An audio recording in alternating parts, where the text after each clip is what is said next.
Video start करने से पहले ये समझो कि आपके पेट में भोजन पचता किस तरह है, तब आप ये पूरा कॉन्सेप्ट समझ पाओगे कि आपका भोजन पचने की बजाय सड़ तो नहीं रहा। देखो दोस्त, खाने की पचावट यानी कि भोजन के पचने का प्रोसेस हमारे पे मुंह से ही स्टार्ट हो जाता है। हमारे मुंह में मौजूद सलाइवा हमारे भोजन में मौजूद स्टार्च को पचा देता है। उसके बाद अगर आप भोजन को बिल्कुल चबा चबा कर खा रहे हो तो वो आपके एसोफेगस से होकर आपके पेट में जाता है, और जब आपका भोजन पेट में पहुंच जाता है तो पेट में 3 एंजाइम्स रिलीज होते हैं। सबसे पहला HCl यानी कि हाइड्रोक्लोरिक एसिड, दूसरा म्यूकस, तीसरा पेप्सिन। पेप्सिन जो है भाई वो आपके भोजन में मौजूद प्रोटीन को डाइजेस्ट करने में हेल्प करता है, लेकिन ये तभी हेल्प करेगा जब उसे काम करने के लिए एसिडिक मीडियम मिले, और इसकी जरूरत को पूरी करता है HCl यानी कि हाइड्रोक्लोरिक एसिड। और जो ये एसिड होता है भाई बहुत ज्यादा खतरनाक एसिड होता है जो आपके पेट को फाड़ भी सकता है।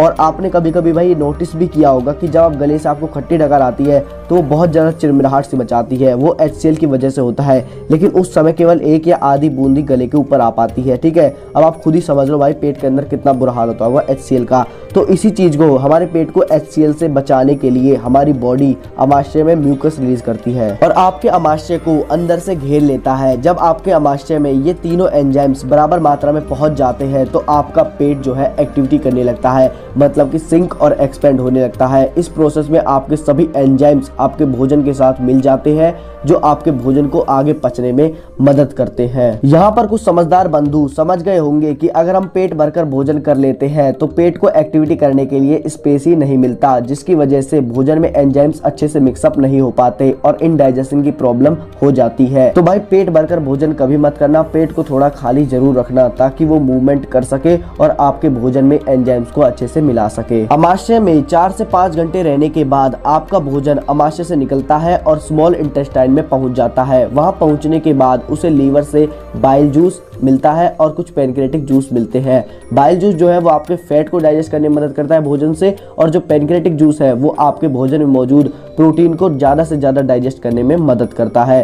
अब इंटेस्टाइन में पहुंचने के बाद जो इंटेस्टाइन है वो भी मूवमेंट करने लग जाती है। उस मूवमेंट का नाम होता है पेरिस्टालसिस। इसी मूवमेंट की वजह से भोजन इतनी लंबी सुरंग जो कि स्मॉल इंटेस्टाइन की होती है उसमें से बाहर निकल पाता है। लेकिन अगर आप फिजिकल एक्टिविटी करते हो ना तो आपके इंटेस्टाइन के लिए जो ये प्रोसेस है, जो ये मूवमेंट है, ये कर पाना और भी आसान हो जाता है। इसलिए कहा जाता है कि हमको फिजिकल एक्टिविटी करनी चाहिए जिससे हमारा डाइजेशन जो है स्ट्रांग होता है। उसके बाद रास्ते में इंटेस्टाइन की वॉल्स आपके भोजन के पोषक तत्वों को निकालकर आपके ब्लड में पहुंचा देती है, और जो भोजन डाइजेस्ट नहीं होता वो आपके शरीर से वेस्ट के तौर पर बाहर निकल जाता है। अब उम्मीद करता हूँ कि सभी लोग इस प्रोसेस को समझ गए होंगे। अगर समझ गए तो वीडियो को लाइक कर दो, जिससे मुझे पता लग जाएगा कितने लोग इस प्रोसेस को अच्छे से समझ चुके हैं। अब भाई मेरी बात भी ध्यान से सुन लो। जिस फूड के बारे में इस वीडियो में अब तक बात कर रहा हूँ वो था घर का शुद्ध सात्विक भोजन, यानी कि घर का शुद्ध भोजन इस तरह पचता है जैसा मैंने भी आपको बताया। लेकिन अगर मैं बात करूँ बाहर के अबाड़ कबाड़ की तो भाई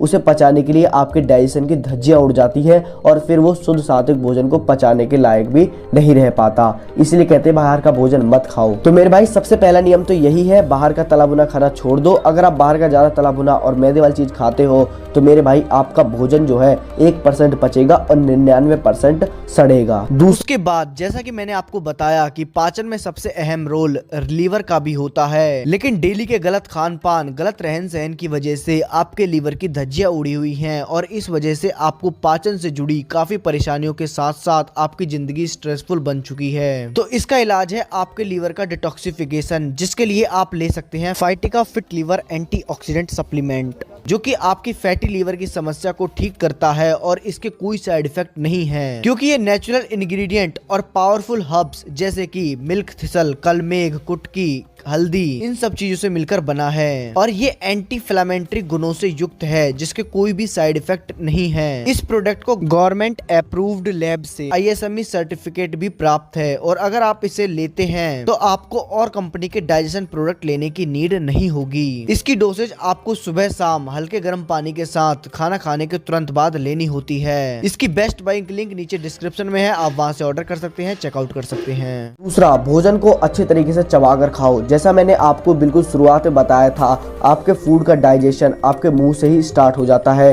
तो मेरे भाई जब आप चबा चबा कर भोजन करोगे तो आपके पेट को भी पचाने में मजा आएगा। और अगर आप चबा कर भोजन नहीं करोगे तो मैंने आपको बताया था कि अमाशय में जाने के बाद अमाशय जो है मूवमेंट करने लग जाता है और एंजाइम्स को मिलाता है आपके भोजन के साथ। और जब आप भोजन को अच्छे से नहीं चबाओगे तो एंजाइम्स भोजन में अच्छे से मिक्स नहीं हो पाएंगे और आपके भोजन पचने की बजाय जो है सड़ने लगेगा। आयुर्वेद के अनुसार हमें 32 बार चबाकर खाना खाना चाहिए ताकि सॉलिड चीज भी सलाइवा में मिक्सअप होकर लिक्विड बन जाए। और अगर मेरी मानो तो भाई खाना छोड़ दो और आज से ही पीना शुरू कर दो। तीसरा, ज्यादा खाना मत खाओ। कई बेवकूफ लोग ये समझते हैं कि ज्यादा खाना खाने से हमें ज्यादा ताकत मिलेगी और हम अच्छी बॉडी बना पाएंगे, लेकिन भाई ये बिल्कुल ही झूठ बात है। इसके नुकसान तो भाई बहुत ज्यादा है। आयुर्वेद के अनुसार हमें भोजन अपने भूख का केवल 80% करना चाहिए और अगर आप 100% ओवरलोड खाना खाते हो तो आपको एसिडिटी, मुंह से बदबू और भी बहुत सारी समस्याएं हो जाएंगी। चौथा नियम, भोजन करते समय पानी। जैसा मैंने आपको बताया कि जब आपका भोजन अमाशय में जाता है तो 3 एंजाइम्स रिलीज होते हैं जो कि आपके भोजन को ब्रेक डाउन करने में